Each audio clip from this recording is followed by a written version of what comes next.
Hi friends, आप सभी कैसे हो। आशा करता हूँ कि आप सभी अच्छे होंगे। आपका हमारे चैनल वीके जाटोल क्लासेस में स्वागत है।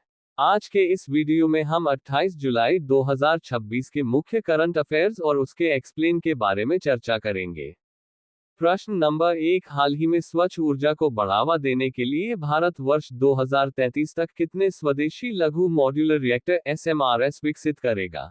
ए 3, बी 5, सी 7, डी 10। दोस्तों, आपका सही आंसर ऑप्शन नंबर बी 5 होगा। भारत सरकार ने संसद में जानकारी दी है कि देश 2033 तक कम से कम 5 स्वदेशी रूप से डिजाइन किए गए स्मॉल मॉड्यूलर रिएक्टर्स एसएमआरएस विकसित और संचालित करेगा। परमाणु ऊर्जा के क्षेत्र में आत्मनिर्भरता बढ़ाने की दिशा में यह एक बड़ा कदम है।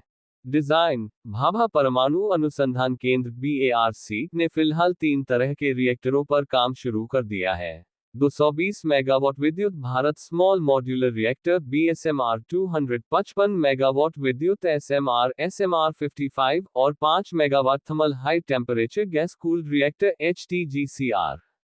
उपयोग: ये छोटे रिएक्टर स्टील, सीमेंट और एल्यूमीनियम जैसे ऊर्जा गहन उद्योगों के लिए बिजली पैदा करने, बंद हो चुके थर्मल पावर प्लांटों के स्थान पर उपयोग करने और दूरदराज के इलाकों में बिजली पहुंचाने के काम आएंगे। ग्रीन हाइड्रोजन HTGCR रिएक्टर का उपयोग ग्रीन हाइड्रोजन बनाने के लिए भी किया जाएगा, जो परिवहन और अन्य उद्योगों के लिए महत्वपूर्ण होगा। प्रश्न नंबर 2, हाल ही में भारत टैक्सी सहकारी सवारी सेवा किस राज्य में शुरू की गई? ए महाराष्ट्र, बी गुजरात, सी कर्नाटक, डी तेलंगाना। दोस्तों, आपका सही आंसर ऑप्शन नंबर ए महाराष्ट्र होगा। महाराष्ट्र में हाल ही में भारत टैक्सी सेवा की शुरुआत की गई है। ये सेवा प्रधानमंत्री मोदी के सहकार से समृद्धि विजन पर आधारित है, जिसका उद्देश्य परिवहन क्षेत्र में एक नया सहकारिता मॉडल तैयार करना है। बिचौलियों से मुक्ति: यह ऐप आधारित टैक्सी सेवा बिचौलियों के बजाय सारथी केंद्रित है। इसमें चालकों को केवल सेवा प्रदाता नहीं, बल्कि सहकारी संस्था का मालिक और शेयरधारक बनाया जा रहा है। यात्रियों को लाभ: इस सेवा में कोई सर्च प्राइसिंग, अचानक किराया बढ़ना या छिपे हुए शुल्क नहीं होंगे। यात्रियों को पारदर्शी किराए पर सुरक्षित और विश्वसनीय यात्रा मिलेगी। रोजगार के अवसर: इससे राज्य के युवाओं, महिलाओं और स्थानीय भूमिपुत्रों के लिए बड़े पैमाने पर रोजगार के अवसर पैदा होंगे। विशेष रूप से नवी मुंबई अंतर्राष्ट्रीय हवाई अड्डे के पास स्थानीय लोगों को प्राथमिकता दी जाएगी। विस्तार: सरकार इसे चरणबद्ध तरीके से पूरे महाराष्ट्र में फैलाने की योजना बना रही है। प्रश्न नंबर 3, हाल ही में चिकित्सा और वैज्ञानिक उपयोग के लिए नियंत्रित मात्रा में भांग की खेती की अनुमति किस राज्य ने दी? A Himachal Pradesh, B Uttarakhand, C Punjab, D Haryana. दोस्तों, आपका सही answer option number A Himachal Pradesh होगा। हिमाचल प्रदेश सरकार ने अब राज्य में केवल औषधीय और वैज्ञानिक उद्देश्यों के लिए भांग की नियंत्रित खेती को मंजूरी दे दी है। निगरानी: खेती पूरी तरह से CCTV कैमरों और जियो टैगिंग की निगरानी में होगी। न्यूनतम सीमा: लाइसेंस केवल उन्हीं को मिलेगा जिनके पास कम से कम 3 एकड़ भूमि होगी। बीज और उपयोग: बाहर से या विदेशों से बीज लाने पर पूरी तरह प्रतिबंध है। केवल स्थानीय स्वीकृत बीजों का ही उपयोग होगा। इसका इस्तेमाल सिर्फ दवाइयों और वैज्ञानिक शोध के लिए किया जा सकेगा। प्रक्रिया: फसल काटने से 21 दिन पहले लिखित सूचना देनी होगी और पूरी फसल एक ही बार में काटनी होगी।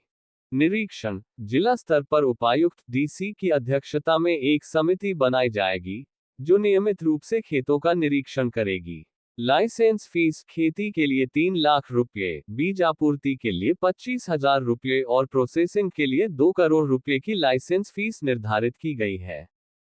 प्रश्न नंबर 4, हाल ही में इबोला और अन्य संक्रामक बीमारियों से लड़ने के लिए भारत ने 4.5 टन चिकित्सा सामग्री की पहली खेप किस देश को भेजी? A Uganda, B Kenya, C Tanzania, D Ethiopia. दोस्तों, आपका सही answer option number B Kenya होगा। भारत ने केन्या को इबोला और अन्य संक्रामक बीमारियों से लड़ने के लिए 4.5 टन चिकित्सा सामग्री की पहली खेप भेजी है। मुख्य विवरण: ये सहायता नैरोबी में भारतीय उच्चायुक्त आदर्श स्वाइका द्वारा केन्या के स्वास्थ्य कैबिनेट सचिव एडेन डुआले को सौंपी गई। क्या है सामग्री? इस खेप में 279 पैकेज शामिल हैं, जिनमें PPE kit, infrared thermometer, face shield, सुरक्षात्मक जूते और संक्रमण रोकने वाली जरूरी मेडिकल सामग्रियां शामिल हैं। क्यों दी गई मदद? इसका उद्देश्य केन्या की स्वास्थ्य व्यवस्था को मजबूत करना और फ्रंटलाइन पर काम करने वाले स्वास्थ्य कर्मियों को सुरक्षा प्रदान करना है। आगे की योजना, जल्द ही दूसरी खेप भी भेजी जाएगी। भारत इससे पहले भी मई और जून में अफ्रीका को 45 टन से अधिक चिकित्सा सहायता भेज चुका है। मजबूत संबंध, कोविड के दौरान वैक्सीन माई3 के तहत भारत ने केन्या को 11.2 लाख टीके भेजे थे।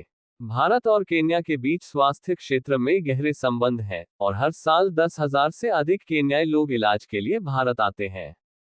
प्रश्न नंबर 5, हाल ही में समुद्री मार्ग से 12.5 टन दशहरी और लंगड़ा आम दुबई को निर्यात करने वाला देश कौन सा है? ए भारत, बी पाकिस्तान, सी बांग्लादेश, डी श्रीलंका। दोस्तों, आपका सही आंसर ऑप्शन नंबर ए भारत होगा।